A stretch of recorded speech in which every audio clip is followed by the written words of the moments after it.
राजनीति में दोस्ती कब दुश्मनी में बदल जाए ये कोई नहीं जानता, और वही दुश्मनी फिर दोस्ती में कब बदल जाए ये भी कोई नहीं जानता है। साल 2020 का विधानसभा चुनाव आपको याद होगा, जब बिहार में विधानसभा चुनाव हुए थे। फिर से विधानसभा चुनाव हो रहा है, कल मतदान होने वाले हैं। लेकिन 2020 में चिराग पासवान और नीतीश कुमार बड़े चर्चा में थे, और इस बार भी रहे हैं, अगर आपको बीते दिन याद रहा होगा तो। दरअसल चिराग पासवान और नीतीश कुमार, अगर हम बीते दिनों झांक के देखते हैं, पिछले विधानसभा चुनाव को देखते हैं, तो शायद हम ये कहना गलत नहीं होगा कि दोनों एक दूसरे को फूटी आंख नहीं सुहाते थे। जो चिराग पासवान है वो अपनी पार्टी को लेकर काफी अच्छे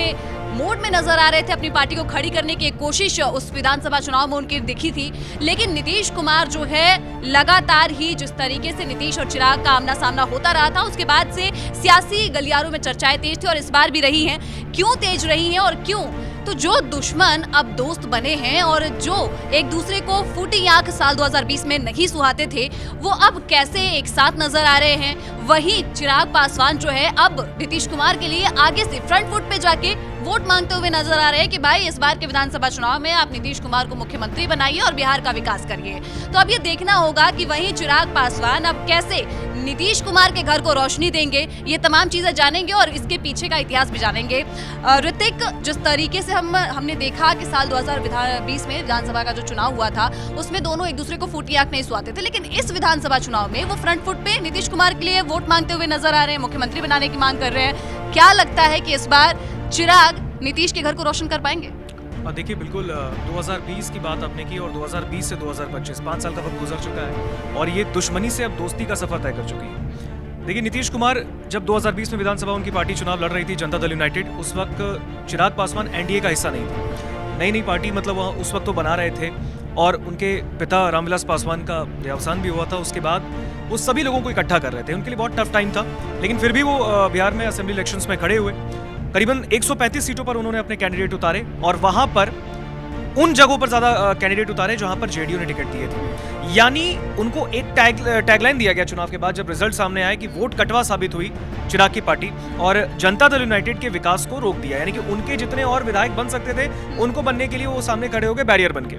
लेकिन वो साल था 2020, जब चिराग पासवान शायद नीतीश कुमार को उनके जो काम को लेकर वो लगातार कहते थे कि मैं पर्सनली उनकी रिस्पेक्ट करता हूं, बट उनका जो काम करने का तरीका है, उनके जो बयान होते हैं, वो मुझे नहीं पसंद है। तो वो हमेशा उनके अगेंस्ट ही रहते थे, और वो हम सब ने 2020 के असेंबली इलेक्शंस में देखा था, और उसकी तस्वीर भी हम सब ने देखी कि आखिर उस चीज को लेकर क्या भुगतना पड़ा जनता दल यूनाइटेड को। और अब 2025 में तस्वीर अलग है, वही चिराग है, वही नीतीश है, लेकिन इस बार दिल मिले हुए हैं। आप देख सकते हैं कि इस वक्त चिराग पासवान हर जगह बयान दे रहे हैं, और मुझे लगता है कि एनडीए के वही एक नेता होंगे बिहार में जिन्होंने क्लियर कर दिया कि मुख्यमंत्री नीतीश कुमार ही होंगे चुनाव के बाद। अगर आप भारतीय जनता पार्टी को देखेंगे, वो चुप रहती है, वो कहती भाई जब चुनाव जीतेंगे उसके बाद तमाम बड़े नेता इस पर बैठक करेंगे, तब उसमें फैसला होगा। लेकिन यहाँ तक कि बीजेपी के जो बड़े बड़े नेताओं थे, जब उनसे भी बातचीत की गई थी, क्योंकि महागठबंधन ने अपने सीएम फेस के जो है ऐलान कर दिया था, लेकिन इसके बाद से लगातार तेजस्वी यादव भी सीएम फेस को लेकर तंज कसते हुए सत्ता पक्ष पे नजर आए। लेकिन साफ तौर पे यही कहा गया एनडीए की ओर से कि भाई पहले चुनाव हो जाए, उसके बाद से जो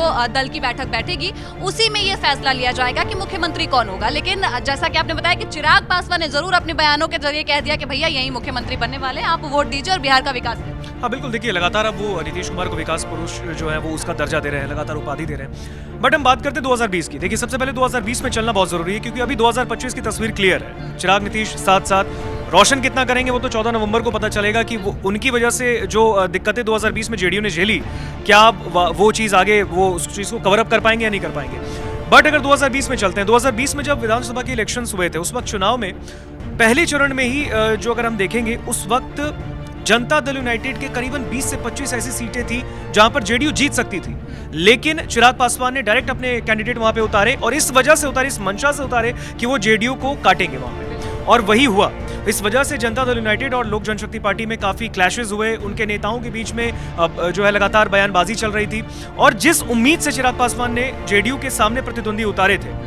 वो उस चीज में कामयाब हो गए। और हमेशा उन्होंने बयान दिया कि देखिए, मेरी वजह से जेडीयू जो है वो बिहार में तीसरी पार्टी बन गई, सिर्फ 43 विधायकों की सीटों तक सिमट के रह गई। और अब अगर आप देखेंगे, उस वक्त भी एक अनुमान लगाया गया था, कई ऐसे रिपोर्ट सामने आए थे, विशेषज्ञों ने कहा था कि अगर चिराग पासवान ऐसा नहीं करते, उनकी पार्टी ऐसा नहीं करती, जेडीयू के सामने अपने कैंडिडेट नहीं उतारती, तो हो सकता है कि 43 नहीं, जेडीयू 60 से ज्यादा सीटें जीत जाती और विधानसभा में उनके और ज्यादा विधायक जाते, बट ऐसा नहीं हुआ। आपने तो 2020 का जिक्र किया ऋतिक, लेकिन अगर 2025 में भी देखें तो भले ही दिल मिले हुए हैं, भले ही दोनों एक दूसरे के साथ नजर आ रहे हैं, लेकिन जब सीटों को लेकर काफी ज्यादा बहसबाजी चल रही थी, एनडीए में भी देखने को मिल रहा था, तो इस बार भी जो विधानसभा चुनाव है, जो चिराग पासवान की ओर से जो सीटों की मांग रखी गई थी, कहीं ना कहीं उन सीटों पे उनकी नजर थी जहां पर जेडीयू यानी नीतीश कुमार का एक बड़ा कह सकते हैं कि पकड़ रहा है और उनका काफी ज्यादा असर देखने को मिला। लेकिन चिराग पासवान को भी यही था कि भाई हमारा भी यहाँ पे काफी अच्छा जो है समन्वय बैठता है और यहाँ पे हमारा काफी अच्छा असर है, हमें भी मौका मिलना चाहिए, तो उन्हीं सीटों पर नजर थी इस बार भी।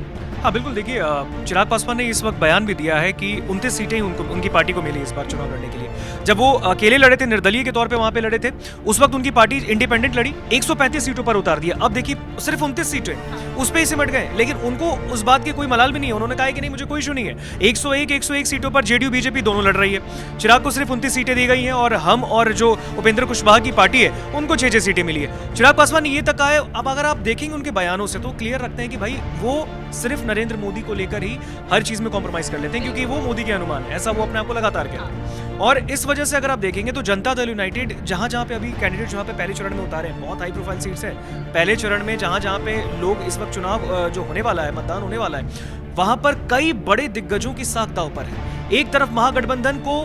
चैलेंज है कि वो किस तरीके से वहां पर अपने विधायक बनवाएगी, कैसे उनके कैंडिडेट जीतेंगे ऐसे माहौल में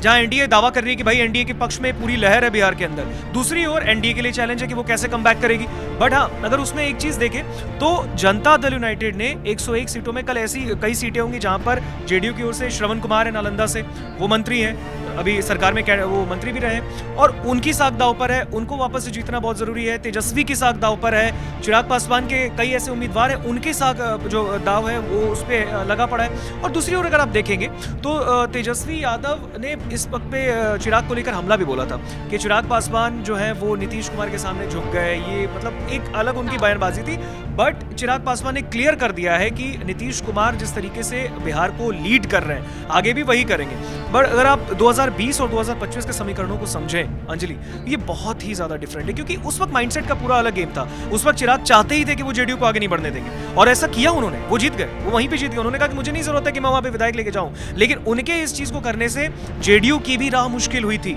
लेकिन कहीं ना कहीं अभी भी हुई है रिते, क्योंकि पहले जो सीट को लेकर चर्चा चल रही थी उसमें ये कहा जा रहा था कि जेडीयू जो है वो बड़े भाई की भूमिका में नजर आएगा, लेकिन जब घोषणा हुई सीटों की, क्योंकि चिराग पासवान लगातार उनकी नाराजगी जो है खुलकर सामने भी आ रही थी, तो उनकी सीटों को देखने के बाद में ये हो गया कि भाई कोई एनडीए में बड़ा भाई नहीं है, कोई छोटा भाई नहीं है, भाई भाई है। तो बीजेपी को भी सेम सीटें मिली हैं और जेडीयू को भी सेम सीटें मिली, तो कहीं ना कहीं इसके पीछे ये भी कहा जाता है कि चिराग पासवान की जो नाराजगी थी सीटों को लेकर, जो वो अड़े हुए थे कि हमें इतनी सीटें चाहिए, उसी की वजह से ये बड़ा भाई वाला जो दर्जा गया है वो चला गया। हाँ देखिए, बिल्कुल अगर आप देखेंगे तो यहाँ पर जनता दल यूनाइटेड की एक तरीके से जीत भी कह सकते हैं, कह भी रहे हैं लोग, क्योंकि 101 बीजेपी उस वक्त अगर आप देखेंगे विधानसभा चुनाव 2020 में BJP was the second leadest party थी कि उसमें वहां पे ज्यादा उनके विधायक असेंबली में पहुंचे थे, बिहार विधानसभा में पहुंचे थे,